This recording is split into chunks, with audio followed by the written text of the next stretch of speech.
This is Takumi, the unluckiest young man in the world. Until a few minutes ago, he was just an ordinary otaku.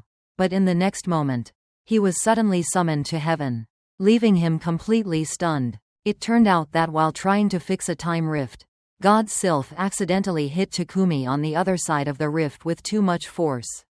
Despite appearances, Sylph is actually male, not female. To make up for his mistake, Sylph allowed Takumi to reincarnate in Iteldia, a world under his management. As soon as Takumi arrived, he was attacked by a pack of C-rank red wolves. However, with just one air bullet, he easily defeated them. Finding the wolf meat delicious, Takumi decided to store it for future meals. In addition to basic knowledge and the language of this world, many other skills were imbued into Takumi's body, making him incredibly strong. At that moment, he suddenly heard a noise from behind. Assuming it was a monster, he was surprised to find a pair of lost twin children.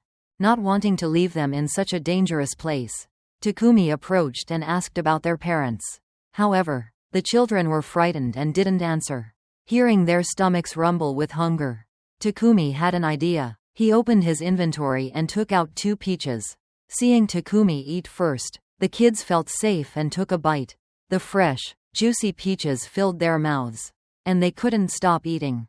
Noticing their tattered clothes, Takumi found them new outfits and used magic to clean them. Strangely, no matter what he asked, they remained silent. Checking their status screens, Takumi discovered the 5-year-old twins had no names. He decided to name the boy Alan and the girl Elena. Then they left the forest and headed toward the city.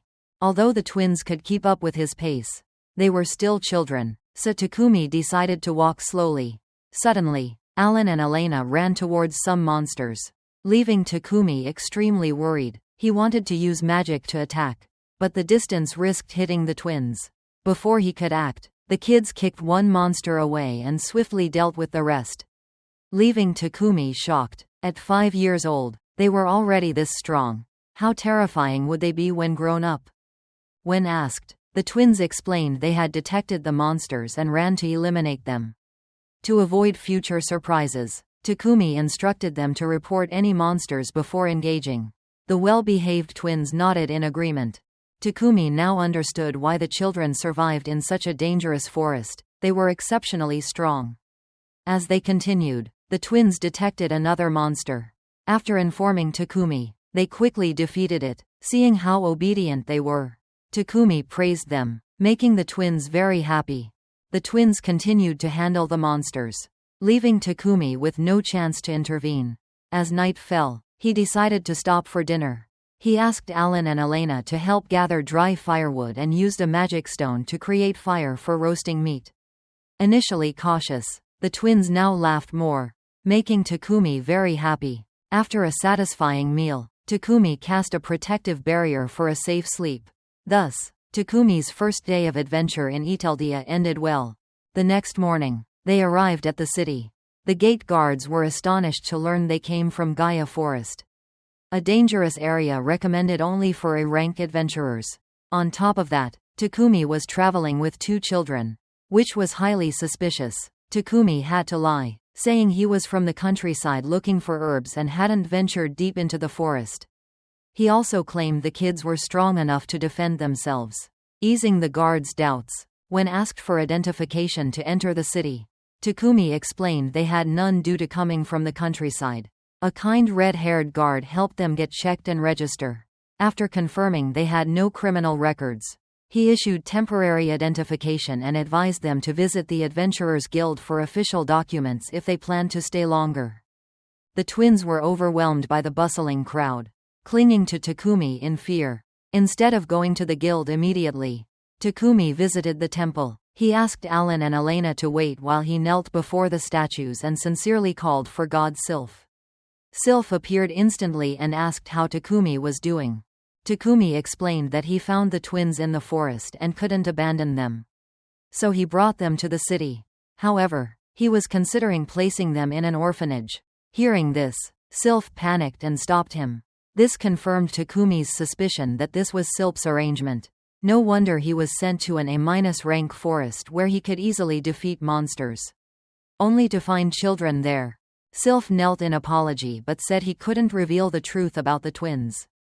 Takumi knew this world had gods of wind, fire, water, earth, and the creator god Marianora.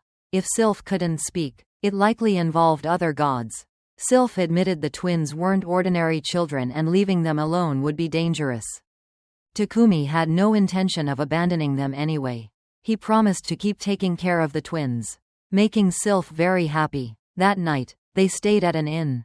Watching Takumi jump onto the bed excitedly, the twins mimicked him. Soon, all three fell asleep. The next morning, Takumi greeted them, and for the first time, the twins responded. Hearing their voices for the first time filled Takumi with joy. The three of them then went to the guild to register as adventurers.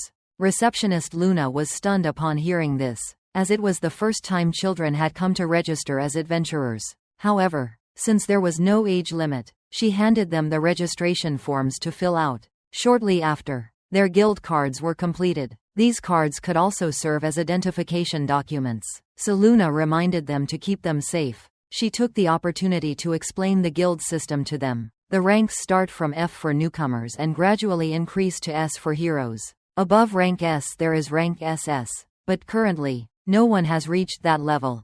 Additionally, there are groups where multiple people take on missions together, called parties. In such cases, the party's rank is the average of its members' ranks. The process involves taking mission notices from the bulletin board, bringing them to the reception desk for processing, and then completing the mission. Moreover, adventurers can sell items and materials collected outside of mission requirements at the guild. After hearing the explanation, Takumi decided to register as a party. Because the kids looked just like angels, Takumi named the party White Wings. The guild's missions are divided into 3 types.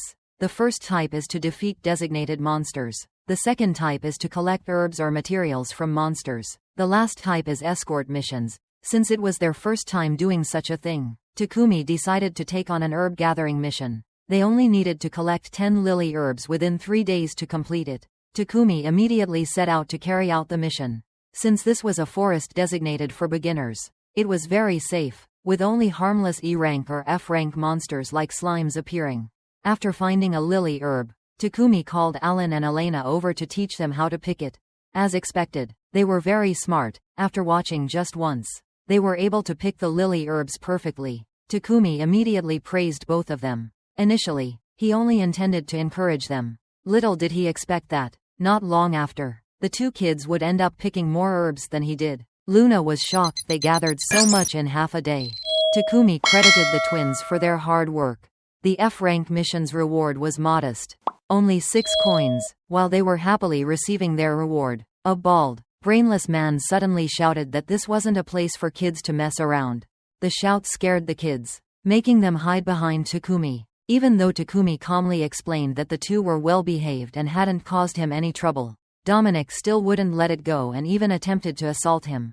Seeing Takumi being bullied, Alan and Elena immediately kicked Dominic, sending him flying. Fortunately, Takumi stopped the kids in time, or else Dominic might have been a goner. This incident was considered legitimate self-defense, so they weren't punished for it. At that moment, the red-haired knight from the previous day walked in. Seeing someone injured, he asked what had happened. Takumi was about to explain when Luna reminded him to take care of the children first.